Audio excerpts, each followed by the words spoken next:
అని చెప్పేసి చాలా కుతూహలంగా ఉంది. మీరు ఈ ప్రశ్నలు అడిగారు కాబట్టి ఈ రెండింటికి కేటాయించా. ఏంటి సార్ అది? సార్ ఏంటి రాజ్మహల్ ఏంటి, ఆ జగన్ మహల్ ఏంటి, వాట్ ఈస్ ద ఏంటి సార్? మోడీ గారు ఈ దేశానికి పార్లమెంట్ కట్టాడు, కేసీఆర్ గారు తెలంగాణలో సచివాలయం కట్టాడు, చంద్రబాబు నాయుడు గారు సచివాలయం, అసెంబ్లీ, హైకోర్టు, ప్రజావేదిక కట్టాడు. మా జగన్మోహన్ రెడ్డి గారు ప్రజావేదిక కూర్చి రాజ్య సౌధం కట్టాడు. ఇప్పుడు ఆ సౌధాన్ని వర్ణించాలంటే ఈ బమ్మెరపోతనో తిక్కనో రావాలి తప్ప బాలకోట వల్ల కూడా కాదు, నా వల్ల కాదండి. కనీసం దుర్యోధనుడన్నా వచ్చేసి వర్ణించాలి. బాలకోటే గారు చిన్న సబ్మిషన్. బమ్మెరపోతన రాజులు నేను కొలువు తీరిన వాళ్ళని భూపాలుని ఆయన ఎక్కడా స్థుతించలేదు. ఆయన కావ్యాలు రామచంద్రమూర్తికి అంకితం చేశాడు. ఆయన రాడు.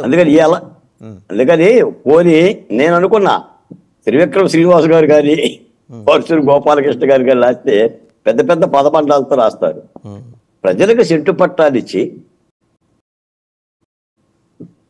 472 కోట్లు, దాదాపు 500 కోట్ల రూపాయలతో రాజ్యసభ కట్టుకుని ఏం చేద్దాం చెప్పండి. నాకు తిరిగి అడుగుతున్నాను వాసుదేవ్ గారు. ఇప్పుడు జగన్మోహన్ రెడ్డి గారు 9 బిల్డింగ్లు ఉన్నాయి. అది బెంగళూరులో కానీ, హైదరాబాద్లో కానీ, ఇడుపులపాయలో కానీ, పులివెందుల్లో కానీ. ఏం చెయ్యాలి ఆయన అంటే, భారతీరెడ్డి జగన్మోహన్ రెడ్డి అక్కడ కిరీటంలో నుంచేసి సముద్రాన్ని వీక్షించాలా? పెద్ద తప్పుడు ప్రచారం ఏంటంటే, ప్రధాని నరేంద్ర మోడీ గారు రాష్ట్రపతి పదవి వచ్చినప్పుడు నివాసం ఉంటానని కోరుతున్నాం అంటున్నారు. ఏది వాళ్ళు ఒక్కరోజును కొన్ని గంటలు ఉండేది విడిసి కోసం. నేను అంటున్నానండి రాష్ట్ర ప్రభుత్వాన్ని, ప్రభుత్వమా స్పందించు, విచారించు. అసలు ఈ బిల్లులు పెట్టిన ఆఫీసర్ ఎవరు, ఈ డబ్బులు ఎక్కడి నుంచి తెచ్చారు, దీని కాంట్రాక్టర్ ఎవరు, ఇది కట్టడానికి ఇచ్చిన ఆర్డర్స్ ఏంటి, అర్జెంటుగా విచారించండి. ఇంత దుర్మార్గం ఆ ప్రజాస్వామ్యం అసలు ఊహించుకుంటేనే అర్థం కావట్లేండి. నేను ఎప్పుడు చిన్నప్పుడు మూతి మీద మీసం లేనప్పుడు సి పుల్లయ్య, విట్లాచార్య సినిమాలు చూసామండి. గండికోట రహస్యం, రాజకోట రహస్యం. అందులో పోవాలంటే ముందు పళ్ళులు వచ్చాయి, తర్వాత తొండలు వచ్చాయి, తర్వాత కత్తులు తీసుకొని వచ్చేవాళ్ళు. ఇవన్నీ దాటుకొని ఎన్టీ రామారావు లోపల పోతే మణిమాణిక్యాలు ఉండేవి, వజ్ర వైడూర్యాలు ఉండేవి. ఇప్పుడు కూడా అక్కడ ఉంటాయేమో, మీరు బల్లు లేకపోయినా మీరు అనుకున్నవన్నీ ఉంటాయేమో. మరి చూద్దాం, మళ్ళీ వస్తాను ఒకసారి. ఆ డబ్బు గురించి చెప్పాలంటే రజనీ గారు చెప్తారు. అదే తవ్వితే మరి ఏమన్నా అక్కడ లోపల ఉండయేమో.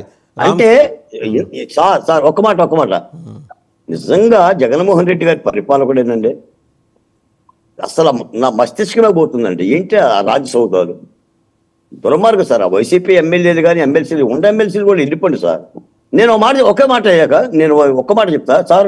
వాసుదేవ్ గారు, జగన్మోహన్ రెడ్డి గారు వైసీపీ పార్టీ ఉండాలి, ఆ పార్టీ ఒక 3 రంగుల జెండా ఉండాలి, ఆయన పోటీ చేయడానికి పులివెందులు, కానీ ఆంధ్రప్రదేశ్కి రాజధాని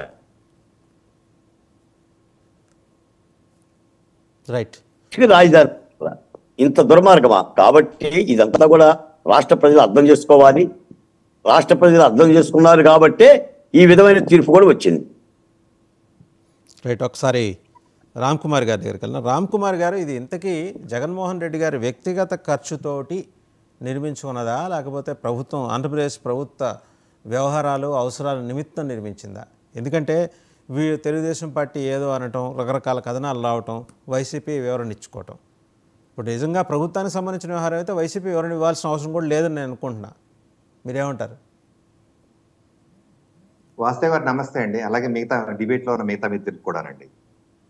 ఇప్పుడు